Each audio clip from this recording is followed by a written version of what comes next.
સારું. કયું ગામ? ઊંઝા. ઊંઝા. શું તકલીફ છે? ચિકનગુનિયા. ના, ચિકનગુનિયા નહોતું. તો બસ એમનેમ જ પગ દુખતા હતા. પાછળ બૈડું. બેડો તો કેટલા ટાઈમથી? લગભગ તો 3-4 મહિના ઉપર 6 મહિના થયા. ભાભીની એ અત્યારે આપણે બધાને બારોબાર ઊભા રાખીએ છીએ પટની અંદર અને 5-5 મેમ્બરને બોલાવીએ છીએ કે જેને કારણે ગળદી ન થાય અને એકાબીજાના શ્વાસની બીમારી કોઈને ન લાગે એ માટે 5-5 મેમ્બરને બોલાવીએ છીએ. અહીંયા રોજના કમસે કમ 1000-1500 દર્દી આવે છે અને સાજા થઈને જાય છે. મારો એક જ ઉદ્દેશ્ય છે, હિત કરવું, કલ્યાણ કરવું. બસ નિરોગી કેમ બને આ જ ઈચ્છા, બીજી કોઈ ઈચ્છા નથી. નિયમનું પાલન કરે, જે પ્રમાણે સમજો એ પ્રમાણે દવા લઈએ અને એ પ્રમાણે ખાણીપીણીનું કરે તો કાંઈ વાંધો આવે નહીં. આ આદેશ આશ્રમ આવવા માટે થઈને આટકોટ આવવું પડે છે. આટકોટથી ગયણીથી થોરખાન રોડ ઉપર આદેશ આશ્રમ આવેલ છે. કોઈ પણ વ્યક્તિ આવે તો ચેતન હનુમાન મતલબ કે ચેતનનો મિનિંગ થયો જાગૃત. હનુમાનજી જાગૃત છે. વર્ષો જૂનું આ મંદિર છે. અહીંયા સરપ કે વીછી કાંઈ કડ્યું હોય તો 7 આટા ખાલી ફરે તો સરપ કે વીછી ઉતારી દે છે. હનુમાનજીનો એવો ચમત્કાર છે.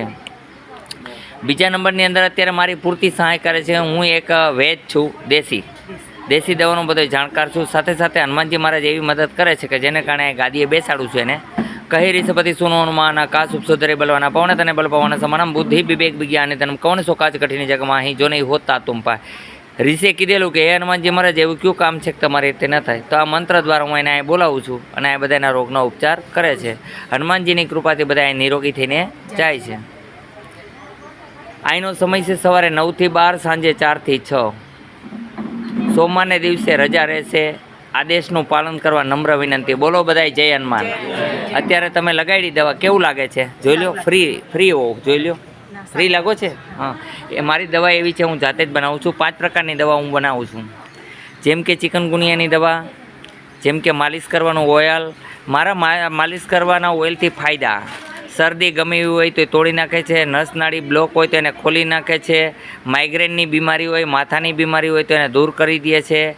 દાઢ દુખતી હોય તો મટાડી દે છે. અનેક પ્રકારના દુખાવામાં મારી એક દવા કામ કરે છે. બીજી દવા બનાવું છું મોઢામાં ગમે તે ચાંદી પડી હોય ને ચાંદી મટાડવા માટેને. ત્રીજી દવા બનાવું ખરજવાની.